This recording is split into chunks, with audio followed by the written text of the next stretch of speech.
Hello, math buddies. Today's video is going to be some vocab that I know is on the SAT and the PSAT. That's math related, of course. And then I have an activity for you that's going to kind of extend some learning that we've done in class so far this year.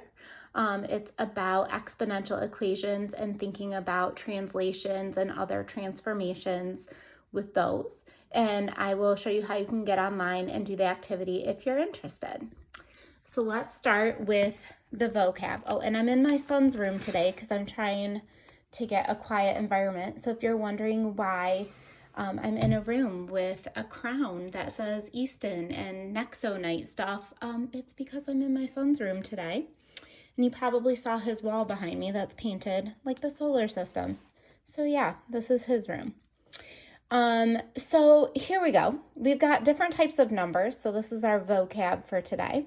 So we've got rational numbers and irrational numbers. Rational numbers are numbers that can be written as fractions. So for Algebra 2, you've been working on those lately.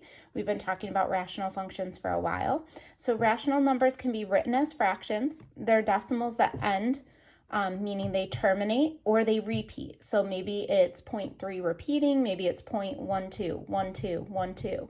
So they've got a repetition to them. So here are some examples of what rational numbers look like.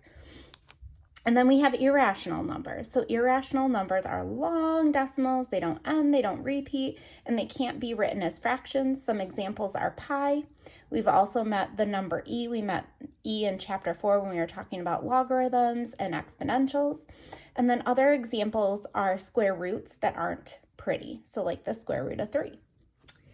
And then the other number type I wanted to talk to you about are integers. So integers are natural numbers, which are counting numbers. So think about how you count 1, 2, 3, 4, 5, 6, 7.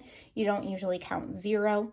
So we're talking about counting numbers, also 0, and also their opposites. So -1, -2, and -3. So those are all integers. And here's set notation showing you what those would look like. The dots representing that they continue on and on and on. Okay, so that's the vocab for today. So the other thing I want to show you is what this is down here for.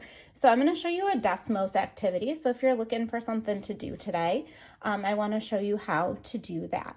So you're going to go to student.desmos.com, and then you need this code, and I'm going to show you how you can get in. So I created this marble slide activity for you. Again, if you would like to try it out today. So when you go to student.desmos.com, it's going to look like this. And then you're going to type in your code. So you're going to go W4, and then a K, and then a 49, and then an F. Love that there was a perfect square within my code, 49. I like math too much. Okay, and then I'm going to continue the activity as Larissa Vessel. Here it comes. Okay, so the goal is that you want to be able to launch the marbles to come down and to hit all the stars that are a part of the graph. And so when you click launch, you're gonna see the marbles come through, and then hopefully they will click and follow through and hit everything with the graph. Now, if you take a look at this one, it says fix it, number 1. So what you're going to do is you're going to try to get the marble when it falls. So the purple guy is the marble. And so when it falls, you want it to go through, and you'd like it to hit all of the stars. Now, if you look right now, if it dropped, watch what happens when I hit launch here. It's just going to fall, and it's going to hit that one star, but it's not going to hit any of the others. So that's a fail. So I want it to fall into this exponential equation. So I want to shift it over so it falls into the exponential equation. So I need to shift it over to at least 16. So I need a horizontal shift, and I want to shift it at least over to 16. So I'm going to change this value in the equation. I'm going to delete and put a 16 and see what that does.